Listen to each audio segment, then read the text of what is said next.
Welcome to the Huron Valley Now podcast, where we highlight inspiring stories of business, life, and giving back. Today, we've got a giving back episode as we're here with Dave Bell from the Community Sharing Center of Highland.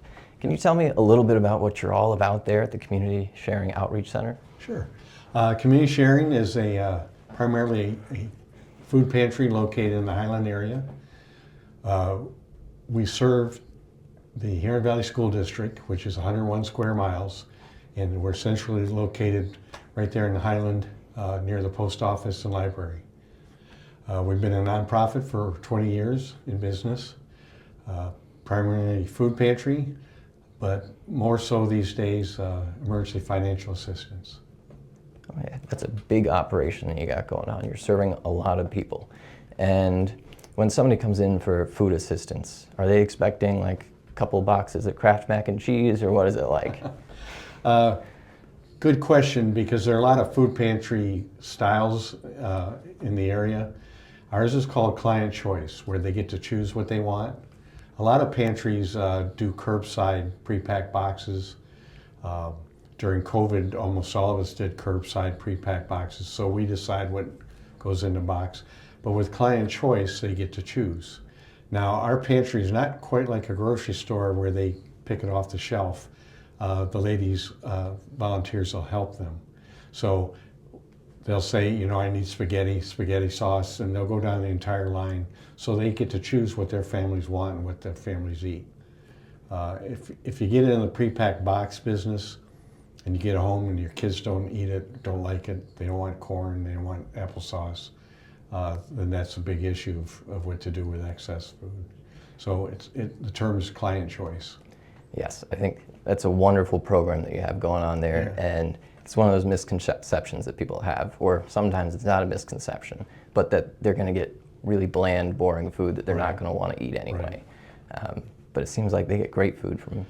There's a lot of USDA government food out there, and some of it can be pretty boring. Dried egg noodles or dried beans. Our food is, we buy wholesale from Gleaners, food bank in Detroit, and it's similar to what you would see quality-wise at Aldi's or Save a Lot. And that's probably about 65% of our food. We get another 20-25% we purchase from Myers through a program that Myers has.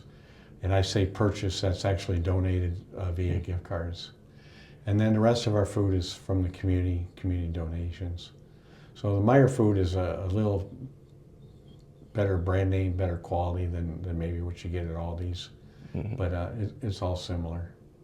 That's really cool hearing all that goes into getting people their food. Yeah. And you said you're not just food, but you're also some emergency assistance now, helping with some bills, maybe rent if somebody needs it. Yeah. So if somebody's in an emergency situation like that, how would they get some help? Sure. They'll visit our pantry and we'll have them sit down with a caseworker. Normally, our pantry day is normally Tuesday 10 to 1, and we'll have 5 caseworkers on site. Monday through Thursday, we'll have 2 caseworkers, and just this morning we had 2 families come in needing assistance. So they'll sit down with a caseworker, talk through their situation. We need to vet them a little bit, or quite a bit, because they can't just come in and say, I need help with $5,000 worth of rent, and we just can't simply write a $5,000 check. But we'll talk through with them. What we do for clients with significant issues, let's say $5,000 in rent or a shut-off notice from DTE, is our caseworker will call a couple other local agencies in the area, talk through it, and see if we can share the expense. Like everyone else, our nonprofit does have financial restrictions, but if we can find someone with a broken furnace and we can split that 3 ways with another agency, we can get it solved pretty quick. In the past couple of years, we've actually been spending more money on emergencies, financial assistance, than we have food. Things have changed that much. So That's interesting to hear, but it's really cool that you'll band together to help people. yeah, That's awesome. And it's not just food, it's not just emergency assistance, but you also do some special seasonal programs like, I think, winter coats and back to school stuff. Yeah. Can you tell me about those? Absolutely. We do have a small clothing department throughout the year. In our previous location, Duck Lake Road, we had a massive clothing department, but now we're down to about maybe 400 square feet. And it's a room that we can move the walls, and we call it flex room, where we can adjust based on the time of year. So in the summer, we'll collect, we like to collect children's clothes, new or gently used, and of course washed. And then we'll set that up to have back to school clothing for July and August. And then we do the same thing in the winter for winter clothing, coats, boots, hats, gloves, snow pants, because the elementary school kids need snow pants. So right now the clothing department is set up. We probably still have another 100 coats left over and things like that. Then as we head into the spring, we'll close up the clothing department for a while, because we have 2 significant garage sales every year, and one of them's in May. So pretty soon we'll have to close up the clothing department and then set up for the garage sale. Saying that, if a family comes in and needs clothing, we always will have some stored away, or we'll have a conversation that we can maybe even take them up to Meijer or Salvation Army or something like that. But those are our seasonal clothing programs that we have. We also have we call free table. We have items we get donate from Walmart or Costco. We'll set out for the clients. Just sometimes silly things, but they're free, and the families enjoy going through that. I love that program that you have. And it's a big deal being warm. And especially, you mentioned the middle school kids, they got to go out during recess. They need the snow pants, and it's a big deal if you can't do that. So and we work with a few of the school counselors. We'll reach out to them, let them know what we have on hand, and they'll come over and grab a handful of coats or gloves or something. And then sometimes we have some boots to help the kids out. Very good. Yeah. Oh yeah, and that probably costs a little bit of money though. How do you go about getting that? You mentioned some of the big fundraiser events that you have. Yeah. What are those? We have several significant fundraising events, a couple coming up this spring. We'll start each year with what we call Trivia Night, this year at the American Legion in Milford. I believe it's March 29th. And then that raises a little bit of money, a lot of fun. In June, we'll have our golf outing June 6th. That's a pretty good fundraiser. That can raise that's enough money to buy food for the pantry, at least for 1 month. And we have a good turnout. We've run 120 golfers at the golf outing. And then also in May, we'll have our spring garage sale. We have 2 garage sales, spring and fall, and a spring garage sale could probably raise enough money for 2 months worth of food, and that'll keep us going. And then in the fall we have a second garage sale, and then we have a very significant event in October called Empty Bowls at Baker's in Milford, a major community event, probably 400 attendees. Empty Bowls raise a significant amount of money that really helps us through the Emergency Financial Assistance Program. So those are our main fundraisers. Yeah. The last couple of years, I brought my family up to the Empty Bowl Project. Oh. It's a lot of fun up there. Getting some soup, getting the hand-painted little bowls. It's a really good time. And you get to sample about 16 soups from all the restaurants. So. Yes, trying to rate them with the family. It's a good time. At Empty Bowls, we'll have a silent auction that helps a little bit as well. So. Yes, and they have really interesting items that you can win there. Right. Like some of them are ride-alongs at different parades, and it's really cool. And they have a cake auction every year where we'll auction off cake, and the cake might go for $60, $70, and then someone will share that at their table at Empty Bowls. Yes, that's a lot of fun. You see the whole cake walking down. Yeah. We have a great MC for that. And it doesn't just take money to make this all happen. It takes people.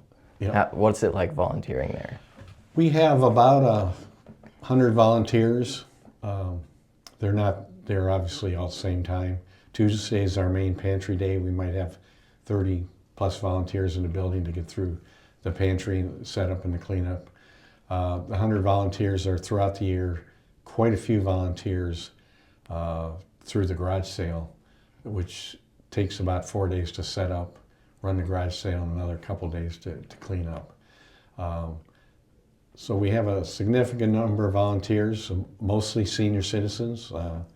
I'm kind of one of the younger ones, but it gives the seniors something to do, meaningful, and have a lot of fun. We think we're a fun place to volunteer at. So. I love that. And if somebody wanted to get involved and help out, how would they do that? They can call our office manager, Bert. Everyone seems to know her. She's lived in the area for many years. Chat with Bert, and she can talk through the opportunities. One of the problems is we're always looking for younger folks, but some of our seniors don't want to give up their jobs, so we have to have a nice transition.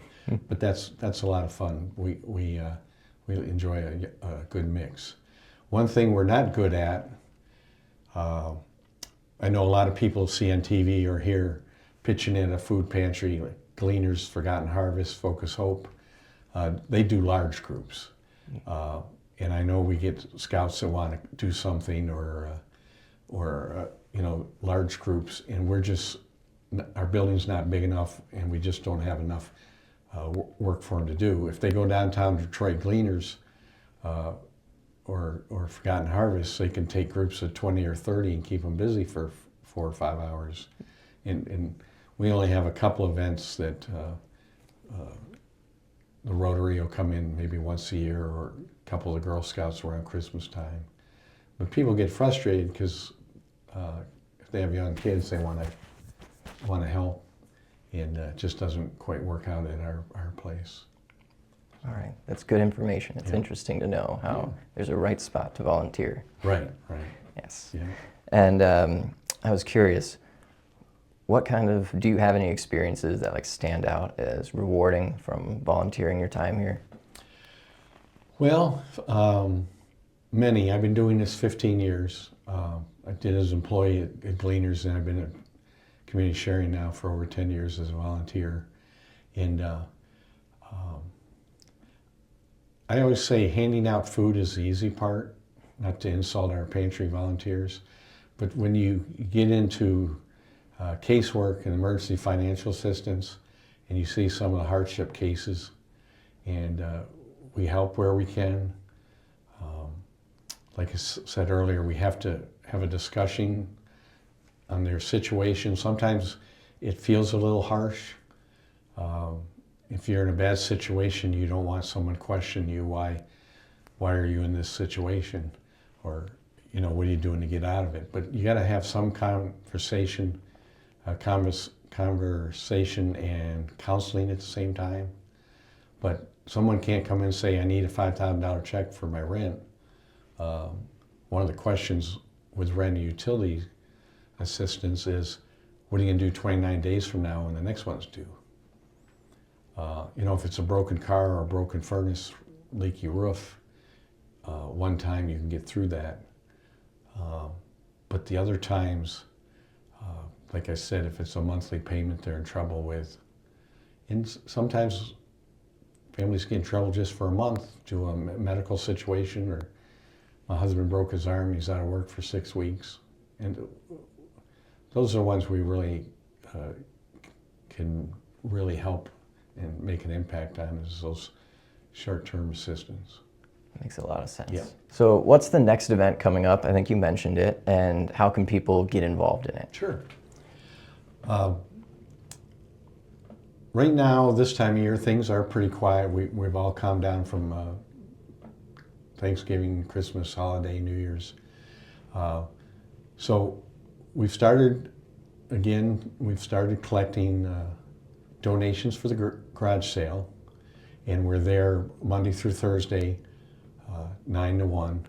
And so we have a couple of volunteers now at the garage door. They can drop off items for the garage sale.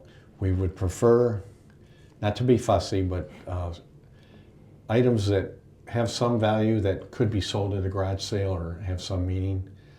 Sometimes well-meaning folks will drop something off that's from the 60s, and it's just a little difficult to get rid of at the garage sale. But we have that now going on for a few months. Then, as I mentioned earlier, the trivia night, a lot of fun, maybe 50 or 60 folks. We've tried it before at restaurants, and it's so we can enjoy the food, but it was too difficult logistics-wise and background noise. And so this year we're going to do the American Legion in Milford, quieter place. We're coming up with some ideas like Jimmy John's sandwiches or pizza or something. We got to noodle that around, and we also want to keep our costs down to help with the fundraising. And that's, again, the end of March. We'll have a couple things going. We normally see more families during spring break or as we head into Easter. One of the things we try and do in the pantry, we've been doing a better job of, is having fun stuff that's normally not on our shelves.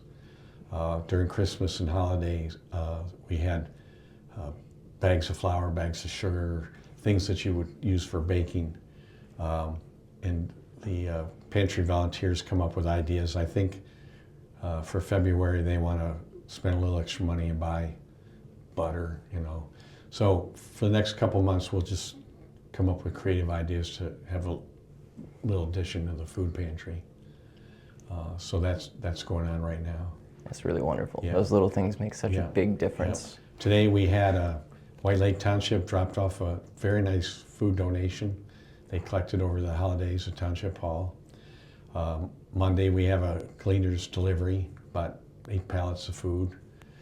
So we'll restock the pantry with that. And then, again, just coming up with different ideas. Right now our struggle is we provide frozen meat, milk and eggs and cheese. And our struggle right now is eggs. If you watch the news, we were getting eggs for about $3 a dozen, and now 2 weeks ago they were $10 a dozen. Right this week I think they're $9. So our volunteers have been going to Myers and Kroger and trying to buy eggs instead of our wholesaler, but still they're $4.50, pushing $5 a dozen. That's wild. Yeah, so eggs are a little stressful right now. But we try and spend our money and shop wisely, and right now we're just running up to stores, grabbing what we can. Sounds like you have a very good team there. Yeah. And if people want to help out, they can get together some items that they think have a little bit of value to them, so they can help fundraise at that big garage sale and bring them down. Yeah. And I always ask people, do you have a lesson or a mantra or something that you'd like to share with our community? Maybe.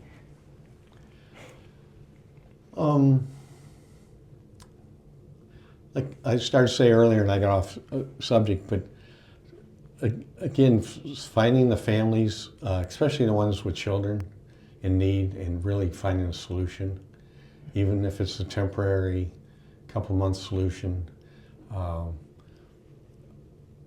We did a study, and we figured if you visit the pantry, retail costs would be about $125 for a shopping cart. So stopping by the pantry is definitely worth it. Some people say, oh, you know, I don't want to go up there for once, but we have a lot of families that'll come up for once. And what we really like to see is how they get back on their feet. I always used to say the purpose of a food pantry is to get it out of business, which will never happen because of certain population will never get out of hardship. You know, the low-income folks are living off Social Security or fighting medical issues. But always, I guess for me, my enjoyment is seeing what we can do with the volunteers to get them involved and enjoy it, and then have them enjoy the experience and feel good at the end of the day. So seeing the results of the end of each pantry day is what's meaningful. We've had stories. We had a couple during our building fundraising where people talk about how we help them through medical situations for a few months, or a broken furnace, and those are always the good stories. I guess for me, it's just seeing the volunteers enjoying serving the community.